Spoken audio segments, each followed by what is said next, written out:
Well, it's all over, bar the shouting, and Labor Premier Annastacia Palaszczuk has romped home to win a third election, setting herself up to be Queensland's second longest serving Premier, if she does the full 4 years, and she probably will.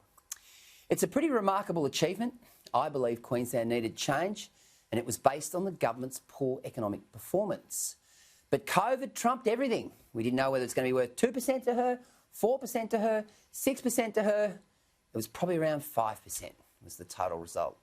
And they're calling them Palaszczuk's pensioners, many of whom had voted for One Nation in the past. They went for the Labor leader in a time of crisis. With an eye on what's going on in the United States and Europe, they thanked Palaszczuk for keeping them safe. Safely ensconced in retirement with their weekly pension cheque rolling in, they didn't hesitate to give Labor a tick for its COVID response. In fact, there were many who told Labor candidates that it was the first time they'd ever voted Labor because of Palaszczuk's response. And of course, the harsh border restrictions and impact on tourism and small business, that didn't matter. As long as she kept us safe, that's all that matters. That's what they told those Labor candidates. And as old Labor luminary Jack Lang and Paul Keating used to say, son, always back self-interest in any race. You know it's always trying. Nevertheless, Palaszczuk must be congratulated. What an achievement from the so-called accidental Premier. She's fiercely passionate about Queensland. No one can argue with that. And she does work very hard. Pity her government's policies are so destructive to the economy. And that's a matter for her and her cabinet to work out now. The other issue, of course, is the LNP and its leader, Deb Frecklington.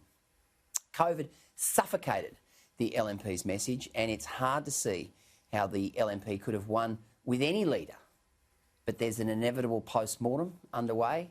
And of course, today we saw that Deb Frecklington has resigned as leader, or will resign as leader. And then, of course, you have the challenge.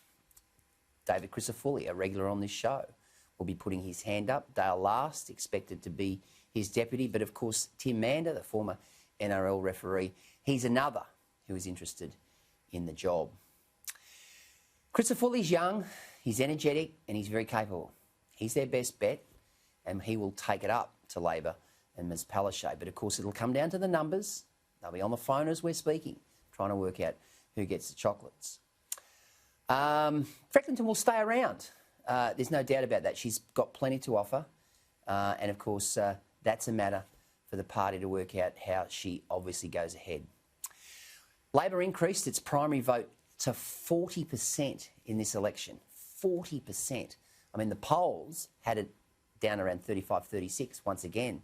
Got to question how accurate those polls were.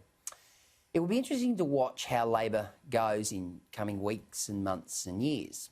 It's got a lot to live up to after such a resounding endorsement. And the voters have spoken.